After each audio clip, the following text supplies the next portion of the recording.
Shalom Sobat Muda, kita bertemu kembali dalam program Dating Insightful Christian Dating Principles. Ya. Bersama saya Liana dan juga Evangelis Chang Kuifa. Suami tercinta ya? Suami tercinta. Istri tercinta. Iya, hari ini kita membahas tentang Go for Marriage. Wah, go for marriage, go. Oh, semangat kalau ngomong semangat. Go for Marriage. Iya. Ya.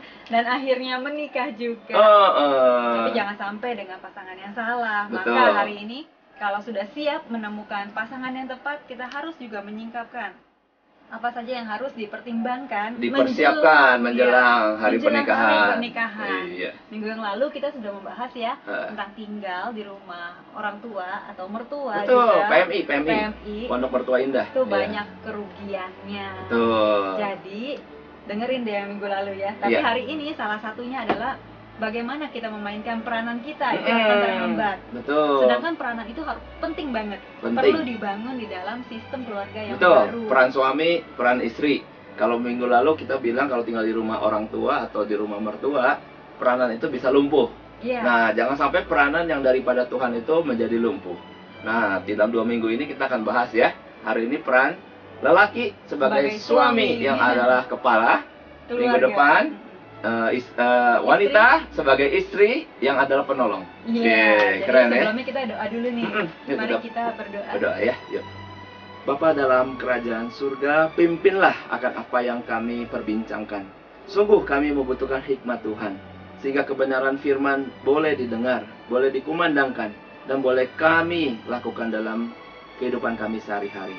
Terpujilah nama Tuhan. Berkati kami semua yang menyiarkan akan acara ini juga yang mendengarkan. Di dalam nama Tuhan Yesus kami serahkan seluruh doa ini. Amin. Ya, untuk nomor interaksi dengan kami silahkan dicatat nomornya, yaitu 0812-2099-7939. Juga melalui BBM silahkan dicatat di 7592446BB. Iya. Sip. Nah, firman Tuhannya untuk hari ini. Jadi judulnya adalah suami sebagai kepala, ya. Nah, ini Efesus 5 ayat 22 sampai 23. Hai istri, tunduklah kepada suamimu seperti kepada Tuhan. Karena suami adalah kepala istri, sama seperti Kristus adalah kepala jemaat. Jadi suami adalah kepala istri, sama seperti Kristus adalah kepala jemaat. Nah, coba kita perhatikan istilah kepala. Nah, apa artinya kepala itu? Kalau di dalam pemandangan umum, seringkali kita memakai istilah kepala, misalnya kepala perusahaan, kepala cabang, kepala sekolah, kepala kantor, kepala toko, ya. Jadi istilah kepala itu seringkali kita pahami sebagai orang yang ada dalam struktur, itu ada di atas. Dan berarti dia memerintah, dia mengambil keputusan, dia mengarahkan seluruh organisasi itu. Ya, it's okay juga memiliki pandangan seperti itu. Tapi yang kita mau coba soroti malam hari ini adalah dari bahasa aslinya. Sebenarnya arti kepala atau kepale dalam bahasa Yunani itu apa? Gitu. Nah, itu artinya adalah sumber. Wah, beda sekali ya. Jadi ini arti sesungguhnya yang dimaksud dalam firman Tuhan adalah sumber. Artinya sumber. Nah, sumber apa? Nah, kalau kita melihat sumber, source dalam bahasa Inggrisnya, kita coba perhatikan misalnya umpama mata air. Nah, mata air itu bisa kita katakan sebagai sumber. Jadi artinya mata air adalah sumber air yang tidak pernah berhenti, terus mengalir, tidak henti-henti, begitu kan? Nah, di sini kita bisa melihat suatu paralelisme. Misalnya di sini katakan, hai istri, tunduklah kepada suamimu seperti kepada Tuhan. Karena suami adalah kepala istri, sama seperti Kristus adalah kepala jemaat. Nah, dengan pemahaman yang barusan saya ungkapkan ini, jadi suami adalah sumber bagi istri. Sama seperti Kristus adalah sumber bagi jemaat gitu. Nah, di sini kita mulai memahami ya. Jadi arti aslinya. Nah, lalu kalau kita berbicara sumber apa? Sumber apa saja? Nah, saya mencatat di sini paling tidak ada 5 nih ya, yang kita mau ungkapkan malam hari ini. Dan saya mendorong setiap anak muda, insan pria, wah, berani mau menikah, oke, good for you. Tapi ingat, mau tidak memainkan peranan ini peran. Jadi peran ini harus dijalankan, harus dimainkan, dan tidak gampang. Ini betul-betul butuh kekuatan daripada Tuhan, butuh anugerah Tuhan. Dan tetapi kalau kita bergantung kepada Tuhan tentu tidak akan sia-sia ya. Iya. Pasti kita bisa menjalankan hari lepas hari. Nah, tadi Lena tanya sumbernya apa aja. Nah, yang pertama sumber kebenaran. Wah, ya. Jadi Kristus sumber kebenaran bagi jemaat. Sekarang suami adalah sumber kebenaran bagi keluarga, istri dan anak-anak. Begitu kan? Ya. Nah, mungkin Lena ada cerita nggak nih? Ya. Suami sebagai sumber kebenaran itu banyak poinnya sebenarnya dalam keluarga ya. Terlebih buat saya nih sebagai ibu rumah tangga, sebagai mama, punya anak kan 3. Betul. Terus kalau misalnya lagi pada berantem nih, suka kita tuh kayak kebawa emosi. Apalagi juga dengan udah kompleksnya hidup gitu ya, udah mumet sepanjang hari. Betul. Udah capek, udah letih, mereka berantem. Aduh. Nah, biasanya nih kalau yang kecil sama yang gede, yang kecilnya nangis, langsung saya akan tuduh yang besar yang bersalah. Pasti kamu ya yang bikin adik kamu nangis. Iya. Gitu kan? Nah, saat itu tuh yang besar marah juga. Ini sebuah kejadian ya? Iya, ini bener nih. Yang gede marah juga. Jadi bilang, mama nggak bener, masa salah tuduh gitu kan. Dan asal tuduh aja nggak ngecek kebenaran. Saya sebel, udah saya tinggal gitu kan. Nah, tetapi Pak Wifa sebagai sumber kebenaran memainkan fungsi itu. Jadi memainkan peran sebagai penegak kebenaran. Tapi caranya adalah memberitahukan kepada saya, mengingatkan bahwa untuk melihat lebih tepat gitu kan. Waktu saya ditegur, saya salah, nah otomatis ya reaksi saya ya minta maaf. Saya samperin anak saya yang besar, saya katakan saya minta maaf, gitu kan, tadi mama salah. Betul. Nah, tapi kalau misalnya nggak ada Pak Wifa, coba nggak ada sumber kebenaran, waktu ibu emosional, siapa yang memberikan kebenaran? Kalau ibu-ibu tuh rata-rata pada emosional, seringkali di dalam judgement juga suka berdasarkan emosi, betul gak? Nah, makanya kenapa pria Tuhan tempatkan itu memainkan rasio cukup kuat, begitu kan? Iya. Di dalam berencana, di dalam menjudgment, termasuk di dalam sumber kebenaran itu bisa melihat lebih objektif. Tidak usah pakai perasaan yang mana benar, mana enggak, betul kan? Tapi waktu menyampaikan ke Nana juga mesti dengan lemah lembut, dia takut ngamuk juga. Nanti tersinggung. Tersinggung dan tersungging ya. Nah, terus ya Pak ya, tadi kan yang pertama, kita tuh sebagai wanita suka kebawa emosi, maka perlu penegak kebenaran di dalam rumah. Nah, yang kedua tuh seringkali juga di dalam kehidupan ada hal-hal yang kita bingung harus bersikap seperti apa. Terutama juga anak-anak kan, misalnya mereka bertanya, "Ma, kalau ada teman yang kayak gini kita mesti bagaimana dong?" gitu kan. Nah, kadang saya juga bingung gitu kan, mau nanya ke siapa lagi ya, selain kepada suami kan. Coba tanya papa, ayo Pak, coba bagaimana nih kalau misalnya menghadapi kasus seperti ini, bagaimana sikap kita sebagai anak Tuhan gitu kan. Nah, papa sebagai penegak kebenaran juga sama, menyampaikan kebenaran itu, sikapnya seperti apa seharusnya. Iya, kadang-kadang kita tuh juga cukup ini ya, aneh juga sih dengan masalah-masalah yang anak-anak kita hadapi di sekolah ya. Ternyata memang manusia tuh telah jatuh dalam dosa. Dan seringkali anak-anak kita mengalami dijahatin oleh teman-temannya, ya kan? Dikerjain oleh teman-temannya. Nah, secara umum mungkin kalau nasihat orang tua itu adalah ya udah kalau emang itu balas aja apa gimana gitu loh, yang sangat mungkin mementingkan akan emosi. Ya, akan perlawanan atau apa. Nah, memang kita perlu mengajarkan anak kita juga udah untuk tidak gampang dikerjain, betul kan? Untuk dia bisa membela diri. Tetapi kan apakah setiap hal yang dia alami, hal yang buruk harus dia balas misalnya? Nah, dalam situasi-situasi seperti itu kadang-kadang memang kita juga bergumul, tapi tetap kita membawa ini kepada Tuhan. Dan aku mengingat peranan itu nih. Aku nih sumber kebenaran, nggak boleh sampai jadiin kompor. Buat istri dikomporin, anak. Yaudah kalau kayak gitu kamu hantam aja Bapak, itu jadi kompor namanya kan. Nah, jadi perlu untuk Tuhan ini bagaimana ya, coba supaya saya diberikan kalimat yang betul, pikiran yang betul, dan semua sesuai firman Tuhan misalnya. Nah, saya ingat waktu itu kan anak kita tuh yang kecil kan suka cerita ya, digangguin sama anak yang lebih gede. Jadi bagaimana nih katanya, dia kan suka nangis, tapi untuk membalas nggak bisa. Nah, kita kan mengajarkan dia, Pak Wifa bilangin, yuk kita doain orang yang menjahati kamu. Wah, tapi habis itu kita sih sangat bersyukur banget karena memang melalui proses ini anak ini belajar bahwa mendoakan orang yang menjahati dia ternyata it works loh gitu. Tuhan menjawab dan Tuhan membela dia gitu kan. Walaupun tidak memakai campur tangan kita sebagai orang tua. Ya begitulah intinya. Kebenaran juga termasuk membawa segala sesuatu yang kita sebagai manusia tidak bisa atasi ya kepada Tuhan. Karena Tuhan sumber kebenaran. Gitu. Nah, kepala sebagai sumber kebenaran membawa seluruh anggota keluarga mendekat kepada kebenaran itu, kepada Tuhan, gitu kan? Iya. Ya, melalui doa. Iya, betul. Iya. Kita kan nggak memakai cara-cara duniawi kan, betul, membalas kejahatan dengan kejahatan. Tapi kita harus meminta hikmat pada Tuhan bagaimana mengatasi masalah demi masalah. Betul. Nah, itulah fungsi peranan seorang pria di dalam rumah juga. Juga seringkali ya, anak-anak kan suka nanya. Iya. Hal-hal rohani gitu berkaitan dengan firman Tuhan. Iya. Kalau ayah sebagai kepala keluarga yang tadi adalah sumber kebenaran tidak mengerti akan firman Tuhan, bagaimana menjawab pertanyaan-pertanyaan dari anak-anak kita itu? Nah, itu juga satu pergumulan ya. Seringkali kalau saya juga sebagai ayah gitu, melihat anak-anak nanya ini, nanya itu, saya suka pikir, aduh ini nanya apa sih, hari ini nanya besok juga lupa gitu kan. Nah, seringkali ingin mengalihkan, ingin mengabaikan, tapi begitu mengingat saya ini kepala keluarga, saya adalah sumber. Anak itu kalau nanya, kalau bukan saya yang jawab, siapa lagi yang jawab gitu ya kan? Masa pembantu, masa tetangga?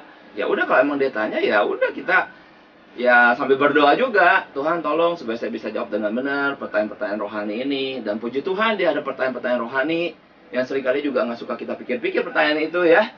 Kita juga bingung gitu kadang jawabinnya apa ya. Tapi akhirnya kita bisa membawa itu semua kepada Tuhan ya. Iya, jadi sebagai memainkan peranan ini sebagai sumber itu bukan suatu hal yang gampang ya Pak Puifa ya. Betul, dan ini perlu bergantung kepada Tuhan setiap hari. Seperti firman Tuhan katakan, di luar aku kamu tidak bisa berbuat apa-apa. Sumber yang berikutnya Pak Puifa ya, yang kedua.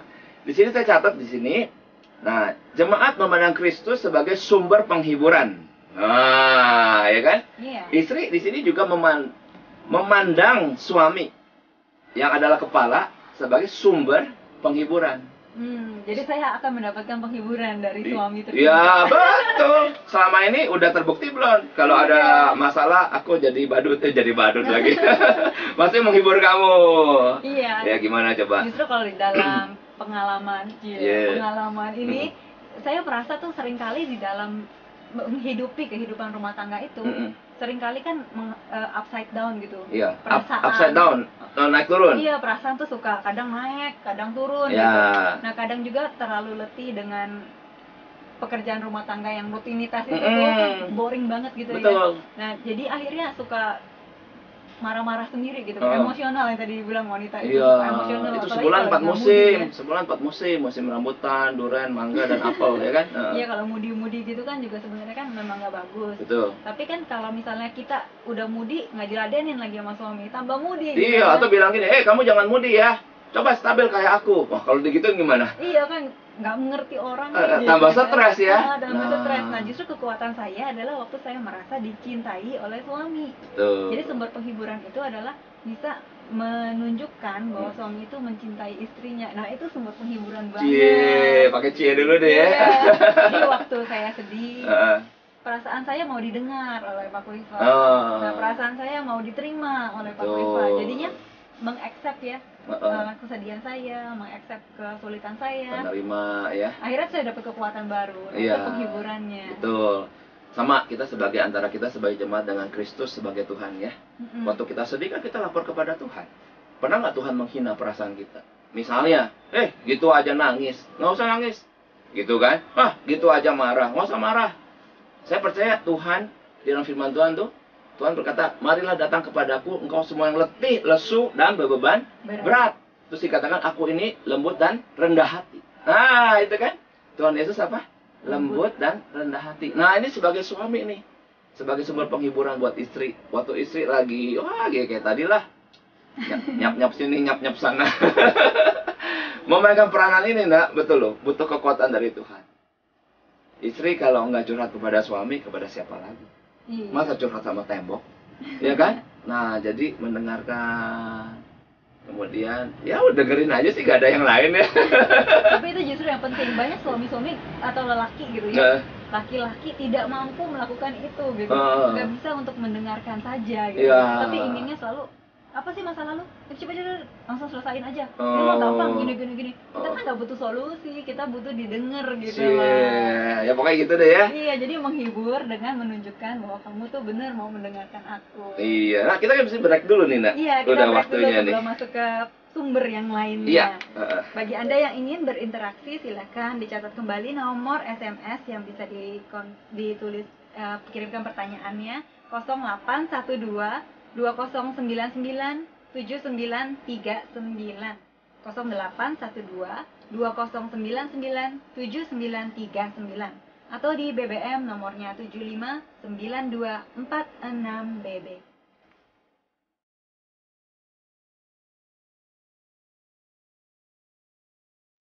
Ya, kembali di Dating Insight, Insightful Christian Dating Principles. Go for marriage. Iya, akhirnya menikah juga ya. Apa saja yang harus dipersiapkan? Nah, dia harus persiapkan peran suami, peran lelaki ya sebagai suami, yang adalah tadi disingkap adalah kepala, yang merupakan adalah sumber. Iya, nah ini kan masalah besar. Kenapa sih memang kita harus membukakan akan hal ini ya, dimensi-dimensi ini? Karena saya melihat ini banyak pria yang tidak berperan setelah jadi suami nih ya, tidak berperan sebagai kepala gitu. Jadi dia masih hidup di dalam masa lalunya. Dia tidak mengambil peranan dan tanggung jawab itu gitu. Iya. Jadi selamanya menjadi anak-anak. Iya. Selamanya mau hidup enak, selamanya mau numpang hidup, selamanya tidak mau mengambil keputusan. Selamanya asik-asik dengan dirinya sendiri. Iya, asik dengan dirinya sendiri. Merasa gitu. masih single gitu. Merasa masih anak-anak gitu. Jadi malah dia tuh cenderung mengedepankan egonya ya. Dan akhirnya semua di dalam keluarga itu menjadi menderita. Iya, nah bagi para wanita siap-siap nih, apakah ngelihat pacarmu bisa menjadi suami yang seperti demikian? Atau para pria coba lihat diri, apakah kamu bisa untuk menjadi seorang pria seperti yang dinyatakan oleh firman Tuhan itu sebagai sumber? Nah, kalau berbicara kemampuan, saya boleh berkata kemungkinan kita akan mengalami kesulitan. Ya, namanya kemampuan gitu kan? Ini kan sesuatu panggilan Tuhan. Tetapi kita tidak pernah lupa, Tuhan yang memanggil kita sebagai kepala adalah sumber. Tuhan pula yang akan memperlengkapi kita dengan strategi dan senjata yang diperbaharui tiap hari. Nah, ada amin saudaraku? Amin. Amin. Nah, saya ulangi nomor untuk berinteraksi dengan kita ya di Dating Insight 0812 2099 7939, atau di BBM nomornya 759246BB. Oke. Nah, kita lanjutkan pembicaraan kita tadi, suami sebagai sumber. Ya. Sumber yang pertama udah, yang kedua udah, betul. Yang ketiga Sumber kebenaran, sumber penghiburan, yang ketiga. Nah, Kristus adalah sumber kehidupan bagi jemaat. Gitu. Nah, apa maksudnya sekarang? Suami sumber kehidupan bagi istri dan keluarga. Ya, sederhananya adalah kalau kita bicara masalah perekonomian. Ya, kehidupan itu kan berkaitan dengan perekonomian. Ya, berkaitan dengan penghasilan, gitu. Nah, di sini saya rindu setiap pria menegakkan dirinya. Dia harus bergantung penuh kepada Tuhan. Tuhan, saya sekarang udah jadi suami. Seluruh keluarga harus saya betul-betul bekerja keras sampai istilahnya istri tercukupi, anak tercukupi, kan begitu. Nah, Liana mau sharing lagi nih. Iya, dulu kan saya juga pernah kerja. Memang setelah lulus saya kerja. Jadi dosen ya? Jadi dosen. Terus kemudian pas sudah hamil, punya anak pertama lahir, saya tuh selalu bercita-cita saya yang akan membesarkan sendiri dengan tangan saya. Gitu. Membesarkan anak ya sendiri. Saya tuh rindu gitu loh. Anak saya itu mempunyai attachment kan dengan saya. Betul. Itu cita-cita yang mulia dan indah tuh. Iya. Iya, jadi saya mau belajar memandikan bayi. Walaupun katanya sih susah, tapi kan saya mau belajar. Cabokin bayi. Iya, bersihin semuanya dah gitu kan. Kasih makan. Dan melalui proses-prosesnya itu memang berat sih sebenarnya. Tapi saya melihat sendiri perkembangan daripada anak ini gitu kan. Bagaimana dia besar, bagaimana pribadinya, bagaimana sikapnya. Bagaimana dirinya dia seadanya gitu kan. Saya tuh tahu gitu loh, tahu banget gitu loh. Saya ngerti banget gitu. Karena memang saya yang membesarkannya dia sendiri. Saya melihat waktu dia baru belajar merangkak. Sebelum merangkak itu dulu ya, duduk. Sebelum duduk guling-guling. Sebelum guling-guling angkat kepala gitu kan. Terus juga saya nuntunin buat dia belajar jalan. Nah, ini hubungannya apa sama suami sebagai sumber ini? Nah, itu sumber saya kehidupan. Tuh enjoy banget gitu loh. Saya tuh enjoy banget, menikmati banget masa-masa itu loh. Untuk membesarkan anak-anak, bahkan sampai sekarang menemani mereka belajar, bisa duduk bersama mereka, mendengar dan pergumulan-pergumulan mereka. Itu juga saya enjoy banget gitu. Saya senang bisa tanpa harus dibebani dengan tuntutan ekonomi. Oke. Jadi kan saya nggak dituntut untuk kamu harus kerja demi anak kita bisa makan. Kan enggak gitu loh. Iya. Karena Pak Kuiva sudah menjalankan peran sebagai sumber penghidupan di iya, dalam keluarga. Maksudnya itu. Iya. Jadi tuh saya bisa bersyukur gitu loh. Iya, bahwa iya. saya bisa menikmati, enjoying membesarkan anak. Puji Tuhan ya. Puji Tuhan. Sebenarnya begini, kan happiness daripada seorang pria itu memang digali daripada karir, daripada pekerjaan. Jadi memang pria menggali kebahagiaan dari pekerjaan itu memang sebuah natur daripada Tuhan. Jadi kalau berhasil dalam dunia kerja, pria itu jadi happy, senang gitu. Tapi wanita sebenarnya tidak pernah Tuhan mengikhtiarkan demikian. Sebenarnya Tuhan mengikhtiarkan wanita menggali happiness-nya itu yang terdalam ya, dalam hati yang terdalam itu, kebahagiaan terdalam itu dari dia gali dari keluarga. Iya. Nah, betul ya? Iya, jadi puji Tuhan memang wanita diciptakan seperti itu. Betul. Ya? Jadi wanita melihat suaminya sukses karena telah memelihara suaminya dengan baik, tidak kurus kering kelaparan, begitu kan? Lalu anak-anak di dalam setiap developmental stages, perkembangan-perkembangan daripada dirinya bisa tadi ya diamati, betul kan? Dirasakan. Nah, coba bayangin kalau harus kerja. Betul, masa-masa itu bakal miss banget deh. Miss, toto gede, ya kan? Dan mungkin tidak ada attachment, tidak ada ikatan, betul ya? Nah, tapi yang penting di sini sebenarnya tadi dikatakan, jikalau seorang wanita sampai tidak bekerja gitu ya, dalam sebuah kapasitas bahwa suaminya mengambil peranan tadi itu, ya kan? Jadi suami sebagai apa? Kepala, sumber yang menghidupi. Nah, bukan berarti tidak boleh kerja. Nah, boleh kerja kalau satu, anak-anak sudah gede. Betul kan? Karena kita memahami golden years kan. Ada tahun-tahun yang sangat penting. Umur 0 sampai 5 tahun itu tahun yang sangat penting. Seorang ibu harus, menurut saya pribadi, should be seyogyanya dia membesarkan anak itu. Tapi apa selamanya membesarkan anak? Ya enggak lah, anak kan suatu ketika dewasa. Anak-anak kita juga sebentar lagi besar ya, Naya. Iya, justru kalau misalnya attach terus sampai dia besar, sampai dia remaja, itu kagak bener, gawat. Ya kan, itu namanya istri nganggur, ibu nganggur, ya kan. Nah, sampai satu titik juga pasti seperti, nah ini minggu depan kita bahas ya, wanita Amsal 31. Nah, tetapi waktu dia bekerja bukan untuk mencukupi kebutuhan perekonomian keluarga. Tuh, itu penting. Jadi kebutuhan perekonomian tetap dipegang tanggung jawab kepala suami sebagai sumber tadi. Nah, lalu kalau istri kerja mau ngapain? Nah, minggu depan kita buka rahasianya deh ya. Itu kita buka sedikit sekarang. Itu misalnya mengelola penghasilan suami. Nah, berlipat ganda, 2 jadi 4, 5 jadi 10. Wah, seru tuh ya. Itu minggu depan. Oke. Nah, jadi kalau misalnya suami sebagai kepala, ini kan yang sering kali menjadi masalah dalam banyak rumah tangga adalah ketidakcukupan gitu penghasilan daripada suami untuk menghidupi keluarganya. Sehingga istri dipaksa untuk bekerja. Nah, ini nih kita juga mengalami sebenarnya ya. Tidak selalu kita tuh berkelimpahan kan sampai bisa semuanya cukup. Pernah ya kita waktu anak kita yang pertama itu lahir, ulang tahun pertama ya, ke-1 aja gitu. Saya kan inginnya tuh ada pesta lah gitu kan, kita bisa berikan dia hadiah, kita bisa rayakan gitu. Ada lilin, kita bisa potret, betul, bisa minta dia cium gitu. Kita mulai happy lah gitu melihat dia itu ada memori-memori ya. Iya, jadi di masa itu pengen banget ngerayain ulang tahun Justin tuh, tapi nggak bisa, nggak ada uang, nggak ada uangnya. Nah, jadi pemikiran yang muncul di pikiran kita itu ya, bukannya wah saya harus bekerja nih supaya bisa mencukupi gitu ya, tetapi kita bergantung pada Tuhan, meminta kepada Tuhan. Aku masih ingat tuh masa-masa itu. Nah, akhirnya kita berdoa ya, Tuhan ini cuma mau rayain ulang tahun pertama, bukan buat pesta, hanya buat sebuah memori, ada fotonya gitu kan. Iya. Nah, akhirnya Tuhan juga tolong ya. Tuhan tolong, Tuhan jawab. Melalui seseorang memberikan sejumlah uang yang memang kita butuhkan untuk bisa mengadakan pesta sederhana. Lalu kita undang keluarga, keluarga pada bawa hadiah, anak kita seneng ya. Dapat hadiah juga. Hadiah. Iya, jadi walaupun sederhana, tetapi ada intinya yang bisa kita berikan kepada anak ya. Pesta dan memorinya itu gitu. Kita berusaha bagi dia. Nah, di sini berbicara soal saving faith and living faith ya. Saving faith itu adalah iman yang menyelamatkan. Jadi kita percaya kepada Kristus, kita tahu Tuhan menyatakan, jika engkau percaya kepadaku, engkau hidup, engkau tidak akan binasa. Puji Tuhan kalau kita percaya itu, ya kan? Itu disebut sebagai saving faith, iman yang menyelamatkan. Tapi ada hal yang kedua, itu disebut living faith. Itu iman untuk menjalani kehidupan ini. Nah, jikalau Tuhan menyatakan, Hai suami, kamu adalah kepala, kamu adalah sumber, dan sumber itulah penghidupan bagi seluruh anggota keluarga. Adakah kita mengimani dalam setiap detak, setiap langkah hari-hari kita di dunia ini? Aku tadi pagi baru ngobrol orang yang anak muda mau menikah, ya kan? Dia bilang, aduh, ya kok kalau memang kita mau menikah juga masih lama lah.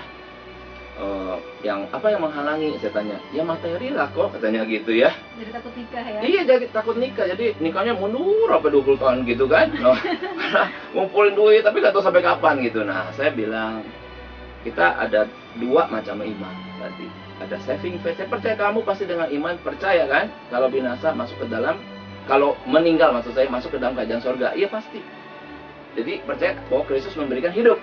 Gitu. Nah, yang kedua sekarang sederhana. Percaya tidak, Tuhan bisa mencukupkan segala hal. Jadi kalau Tuhan menghendaki kamu menikah, Tuhan akan menyediakan segala yang kamu butuhkan. Percaya nggak?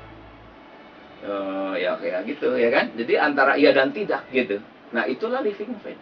Itu justru yang sangat diperlukan. Betul. Nah saya menyatakan coba berdua berdoa, klaim kepada Tuhan.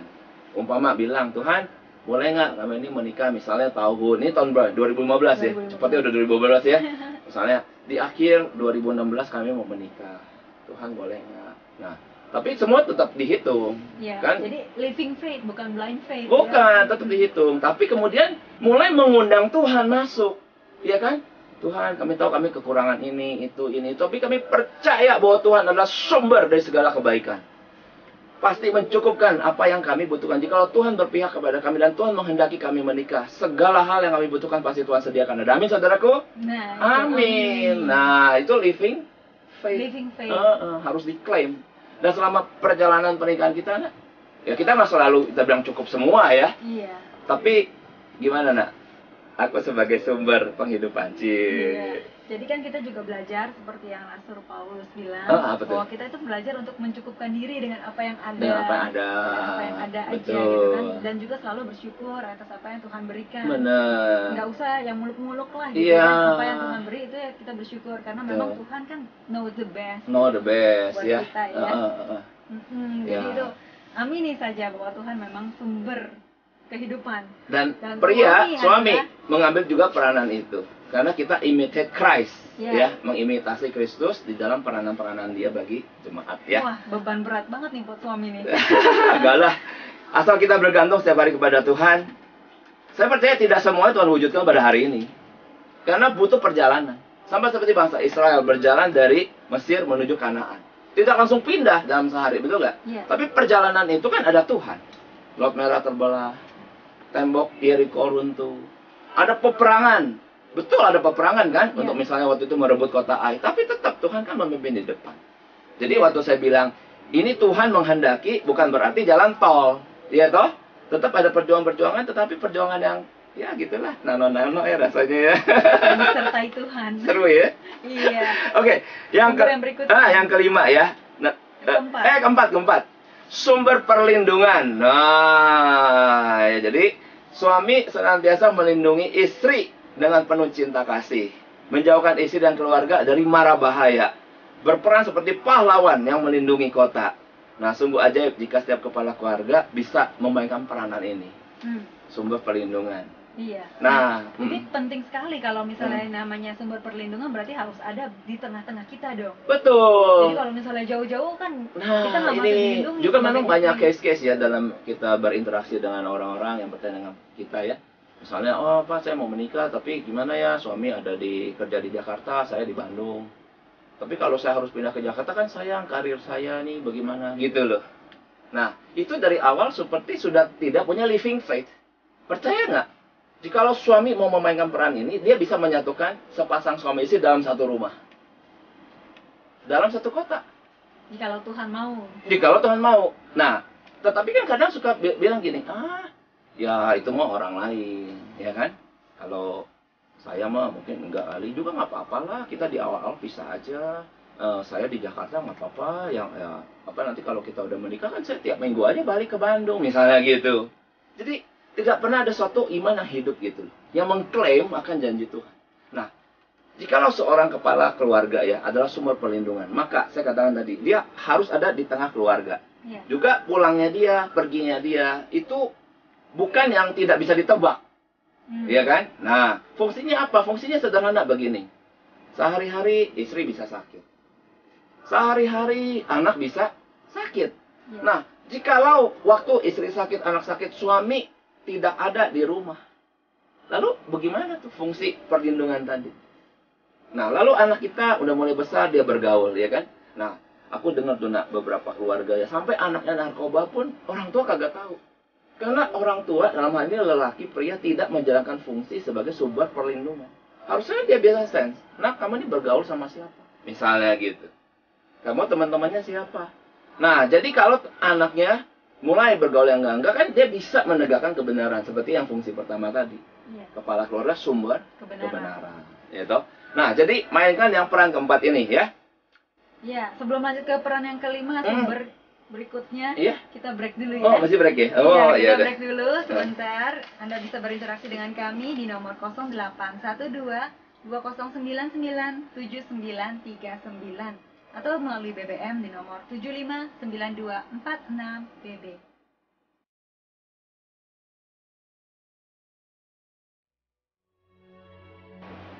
Ya, bersama kami kembali di Dating Insight, Insightful Christian Dating Principles. Kami menyajikan prinsip-prinsip kebenaran akan firman Tuhan mengenai Christian dating. Iya. Ya, go for marriage. Go for marriage. Sumber yang terakhir. Ya, kita mesti lanjutkan pembicaraan kita karena waktu senantiasa mendesak kita keluar dari ruangan ini ya. Oke, yang kelima yang terakhir. Nah, ini seru. Suami sebagai sumber. Ya. Sumber apa? Sumber semangat. Nah. Jadi kalau nggak ada suami nggak semangat ya? Iya, nah seringkali memang ini memang disebutnya sebagai nada ya, ton ataupun suasana dari rumah itu seringkali memang harus dipengaruhi juga oleh seseorang. Nah, siapa sebenarnya yang berperanan kuat mempengaruhi suasana emosi di rumah itu? Nah, saya percaya begini, kalau seorang suami ya, waktu dia bangun ya, badannya bongkok-bongkok, lemes-lemes, mukanya sendu, itu pasti istri ketularan. Anak-anak yang bangun ngelihat muka papanya kayak gitu, juga ketularan. Nah, ini memang repot, tidak gampang. Karena kalau berbicara suasana, ya akhir-akhir ini kita tuh suasana hati kurang bagus ya. Artinya menuju akhir tahun kemarin ada kejadian AirAsia. Lalu di awal tahun kemarin ada kejadian di Paris itu kan, tentang teroris itu. Nah, kejadian-kejadian dunia ini memang seringkali membuat mungkin hati kita ciut. Nah, dalam situasi seperti ini, bagaimana? Mungkin suasana kantor, suasana perdagangan, suasana perekonomian. Cuma memang menjalankan peran ini, sekali lagi, saya terus mengulang dari tadi. Kita tidak pernah akan bisa menjalankan peran ini jikalau Tuhan tidak menolong. Nah, waktu bangun pagi, kita harus menjadi sumber semangat. Kita bersyukur kepada Tuhan untuk hari yang baru. Betul nggak, Nak? Iya. Kita mendatangkan satu hawa positif bagi keluarga. Sehingga anak-anak yang mau sekolah, lihat papanya semangat. Anak ketularan deh, Nak. Untuk apa? Semangat. Nah, istri lihat suami semangat, masak juga semangat deh. Semangat. Iya. Nah, jadi kalau misalnya dalam hal semangat ya, kalau ngelihat papanya antusias akan kehidupan ini, pasti seluruh isi keluarga juga jadi antusias gitu akan hidup. Seringkali malah yang kita dapatkan, saya dapatin ya secara pribadi, ibu-ibu rumah tangga tuh yang mengantar anak sekolah, suaminya masih di mana? Pada bobo semua, yang nganter ibu-ibunya semua. Jadi waktu anak-anak itu melihat, si papa juga males gitu kan, bangun aja siang, tidur malam-malam, terus juga nggak bisa berinteraksi dengan anak-anak karena pulang malam juga. Ada juga yang saya kenal tuh bapaknya main game melulu. Iya, bapaknya juga main game terus. Jadi akhirnya environment gitu ya di dalam rumah juga nggak kondusif banget untuk anak-anak mau berjuang demi prestasi dia di sekolah. Nah, kalau papanya itu berjuang kan dari pagi, anaknya udah melihat, wah papa itu gagah. Semangat. Pagi-pagi sudah bersemangat berjuang. Itu masuk di benak ya. Iya. Jadi anak-anak pun akan bersemangat dan dia akan berjuang untuk nilai prestasi semuanya gitu ya, akan dia persembahkan. Iya. Nah, kita masuk Pak Eva di dalam pertanyaan ya.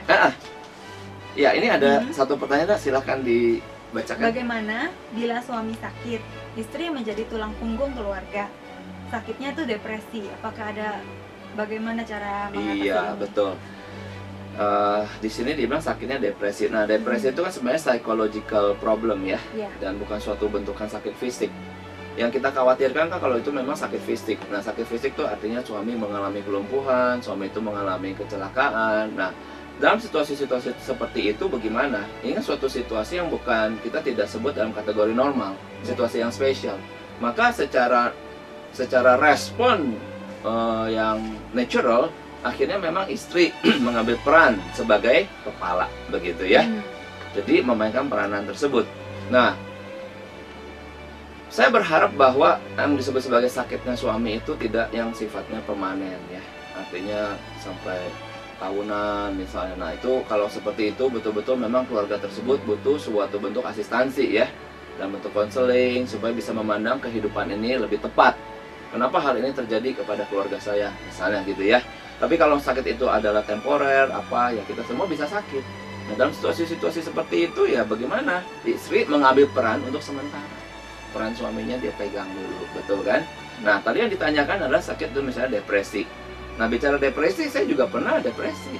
Saya pernah mengalami hal itu. Dan telah saya tuliskan dalam sebuah buku, Garam dan Terang for Youth, ya kan? Road to Transformation. Di bab 10-nya itu huruf N, kan garam terang. Terang N. N-nya itu adalah never give up. Wah, never give up. Artinya apa? Jangan menyerah. Bagaimana menghadapi depresi. Nah, tapi saya bersyukur masa-masa itu waktu saya mengalami kesulitan, pintu rasanya semua ditutup, seperti tidak ada jalan keluar. Dan memang saya seperti ada sayup-sayup ya. Tuhan tuh berkata kepada saya di hati saya itu, baca firman Tuhan. Nah, waktu seperti ada suara sayup-sayup itu, baca firman Tuhan. Nah, situasi yang saya alami adalah, saya udah mengalami situasi yang buruk ini berbulan-bulan. Apa baca sekali ini ada sebuah jalan keluar, ya kan? Atau enggak? Jadi waktu disuruh baca, masa sih ada suatu bentuk pertolongan? Jadi ada sesuatu, tadi saya katakan living faith. Living faith itu juga bisa dalam satu titik kalau masalah terlalu besar itu bisa ambruk. Nah, tapi saya puji Tuhan, waktu itu saya minta Maliana, nah, tolong bacakan firman Tuhan. Nah, ingat ya, Nak? Iya. Waktu itu kita masih di Tomang tuh. Masih inget banget. Ingat ya? Iya. Di Jakarta ya? Iya, suami depresi, istri sedih sekali loh. Oh, sedih ya? Sedih, tapi harus menolong suami untuk keluar daripada depresinya. Betul, nah ini pertanyaan ini tadi bagus. Kita tadi dari awal kita ngomong suami sebagai sumber ya? Iya. Sumber ini, itu segala, tapi ternyata tidak terelakkan. Manusia itu gampang pecah, betul nggak? Iya. Manusia gampang robek, fragile, ya kan? Nah, tapi dalam situasi seperti itu bagaimana? Nah, puji Tuhan. Nana, kan sharing ya. Ditempatkan sebagai penolong. Penolong, yang kita akan bahas minggu depan nih, ya kan? Iya. Nah, tapi aku sharing kan, nah kamu juga tahu aku mengalami situasi itu. Iya. Nah, satu yang terjadi kan, akhirnya Liana nanya, mau bacain Alkitab bagian mana? Kita tebal begitu. Aku bilang, bacain Mazmur. Nah, ya kan? Iya. Kenapa baca Mazmur? Karena aku lihat kalau di struktur Mazmur itu, di awal ayat, selalu pemazmur itu mengalami misalnya tali-tali maut mengelilingi aku, musuhku ingin membunuh aku, kayak gitu kan. Bahkan kawan semejaku ingin meracuni aku. Wah, cilaka kan, keadaan-keadaannya berat kan. Tapi Mazmur itu selalu diakhiri dengan kemenangan, dengan sebuah lompatan iman, itu berkata begini, tetapi aku akan berseru kepada Tuhan. Nah, ada kata itu. Nah, setelah dia berseru pada Tuhan, dan ada kata-kata Tuhan telah menolong aku, padahal belum. Tapi itu bagian iman. Nah, akhirnya aku klaim tuh, ingat ya, betul Nana bacain Mazmur, aku sampai dalam hati, Tuhan, tolong saya supaya saya bisa klaim akan janji Tuhan ya. Iya. Tuhan tolong saya. Dan puji Tuhan ya, ya. Ya, Tuhan tidak mengingkari janjinya. Betul. Setelah itu, saat itu juga tidak langsung, betul nggak? Betul. Kita masih melatih berbulan-bulan ya. Iya. Tapi ada Tuhan di sana. Betul. Hari ini kalau kita melihat ke belakang, itu mungkin suatu bagian-bagian tonggak daripada apa tuh? Sejarah kehidupan rohani yang Tuhan bentuk. Iya. Bahwa di masa depresi paling sulit, Tuhan tidak pernah meninggalkan kita. Iya.